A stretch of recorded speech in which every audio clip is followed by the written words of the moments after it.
top in demand jobs in Australia. So many people ask me the same question: is there any scope in Australia for occupation like teacher, accountant, engineer, software background, IT, and so on? What are the salary packages? Which states they should move with that occupation? So that's why in this video I have covered all your questions, because in this video I'll talk about Jobs and Skill Australia body. So that's why watch this video till the end, and even if you have still got any questions related to your occupation, I'm here, so feel free to comment down below. So let's start. Hello everyone, this is Daksh Sharma, Qualified Education Agent Counselor from your migration partner. First thing first, what is Jobs and Skill Australia? So Jobs and Skill Australia is an Australian government body that looks after the labor market and tell us which occupation are in shortages. This information is super duper important for you and for Australian government, because they heavily rely on data and reports released by Jobs and Skill Australia to assess, to see which occupation they should prioritize for visa. I hope it makes sense. That's why let's jump on Jobs and Skill Australia website. Right, as you can see, this is the Jobs and Skill Australia. This is the official Australian government website. And you can see they have got latest news, they have got data about employment projections, internet vacancy index, occupation and industry profile, occupation shortage list, researches, engage, like there's so many things. But in this video, we are talking about occupation shortage list. As you can see, there are so many occupation listed in this website. Like, there are in total 916 in NZSCO 2022, but we are looking after the latest 2024. As you can see, there are total 1022 occupation. Obviously, we can't cover all the occupation. That's why we are going to use the search. We are going to sort and filter. But before that, I'll explain you what is this table is all about. So as you can see, they have got NZSCO code here, occupation, and this is Australia, and these are all Australia, New South Wales states and territory. NSW is New South Wales, Victoria, Queensland, South Australia, Western Australia, Tasmania, Northern Territory, Australian Capital, ACT. Now we will talk about what is NSS and all these. So we'll see this rating. As you can see, shortage means shortage exists when employers are unable to fill or have considerable difficulty filling vacancies for an occupation. Metropolitan shortage, regional shortage, NS is no shortage. I hope you get the idea. Now, if we talk about any particular occupation, let's suppose if we talk about teacher, like you are a teacher and you're looking for a teacher data, then just simply search here.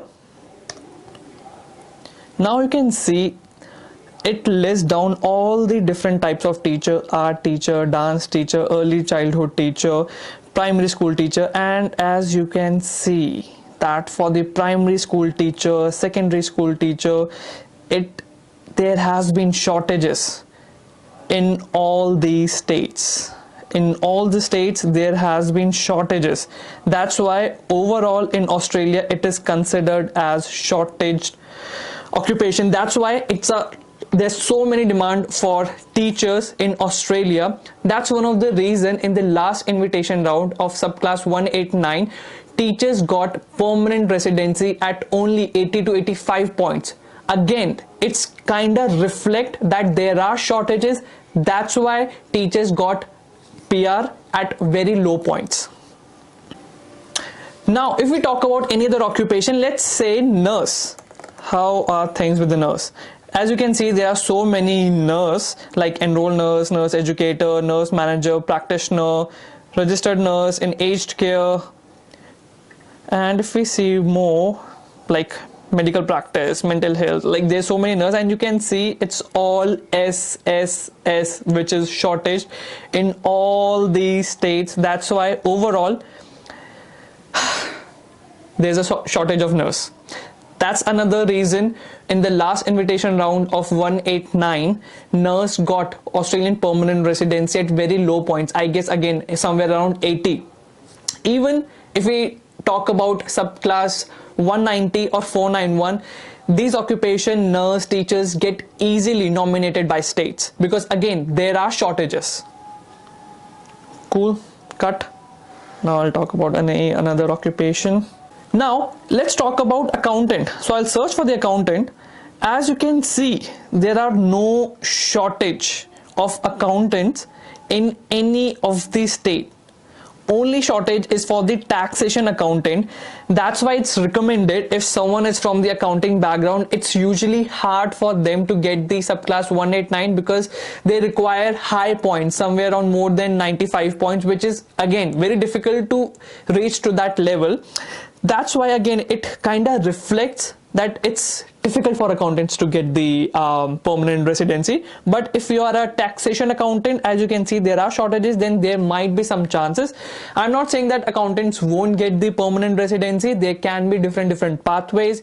Accountants are getting permanent residency path PR, but it's slightly difficult for them.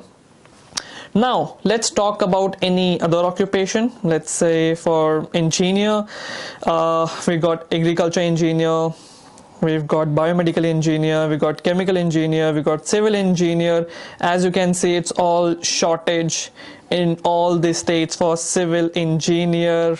That's why again it's very in demand occupation in Australia. So if you are from civil engineer background, then you have got good chances. I hope now you have got the idea. What I'm trying to say is you can search for your occupation in this table and see which state would be more suitable for you or whether there are demands for your occupation or not. And not only this, if you want to look for trade occupation as well, like for example, let's talk about plumber. As you can see, there has been shortage of plumber all over Australia. That's why again plumber, especially those trade occupation, get PR easily because they are in shortages. Like if you got plumber, if you got electrician in general, it's all SSS shortages. Like if you got bricklayer, then again it's all shortages. As you can see, it's really important for you to decide. Not only this, Jobs and Skill Australia has more to offer as they provide more information about particular occupation and industry. Let's look at it. For example, if we see data by occupation and industry profile, and you can see it's explore by industry and explore by occupation. In this video, we'll go by explore by occupation, and as you can see, that again have provided profiles of each occupation. For example, let's see accountants. As you can see, the median weekly earning for an accountant is 1,841 Australian dollar. It's weekly earning, right? Now we look for the any other occupation. Like suppose I'll put truck driver, for instance. So as you can see, for the truck driver in general, 1,48,400 is employed, and their median weekly earning is 1,780. Let's talk about engineers. Now again, it has listed down so many engineers. Let's talk about civil engineer dark person. As you can see, their median weekly earning is 1,738. If we talk about, let's say, teacher, then as you can see, their median weekly earning is 1,876 for private tutors. Actually, tutors have a good scope in Australia as well. Again, for primary school teachers, it's 2,000, and for special education teachers, interesting, 2,153, which is huge, good one. And let's say about solicitor. Sorry, I'm just giving a random. And as you can see, for the solicitors is 1,828 for median weekly earning. As you can see, list goes and on and on. Obviously it depends on your occupation, what's your occupation, what you want to look for. But again, this is the complete guide of Australia labor market. This is like one of the game changer website. That's why I would highly recommend to at least go through it once. And even if you still got any questions about particular occupation, about permanent residency pathway, their demands or anything, then feel free to comment down below. I can do a bit of research as well, and then I can help you according to your occupation. Again, thank you so much for watching this video, and I'll see you guys next time. See ya.